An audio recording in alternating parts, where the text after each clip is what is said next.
the Handskit test leads for your multimeter. Positive number 1, Alligator Clips.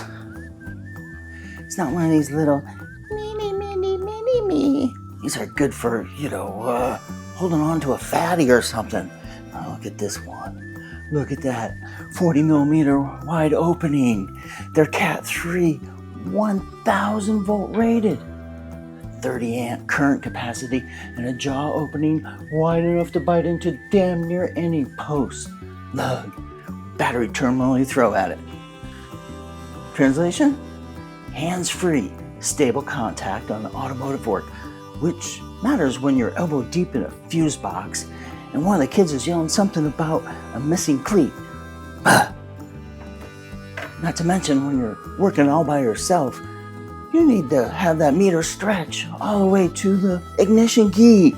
Yeah, jaws that don't quit. Positive number 2, double insulated silicone cable rated to 1000 volts, category 3, 18 gauge copper and 2000 volt insulation. Plus a VW1 fire safety rating, that's flame retardant standard, that says instead of the wires catching fire and making the fire go, they self-extinguish. I told a Hinge match I test circuits for fun, and she asked if that was a metaphor. I said, no, Lucy, it's a literal multimeter. And frankly, the fact that you're asking tells me our compatibility rating is already an open circuit. Positive number 3, the 4 millimeter banana plug, universal standard, fluke, clean, the $12 Harbor Freight meter. Doesn't matter, they all take this connector. Swap between the multifunction pen, the Alligator Clips, this 0.7 millimeter needle probe for tight soldered joints without rewiring your whole setup. Negatives, of course. The spec sheet can't keep its story straight.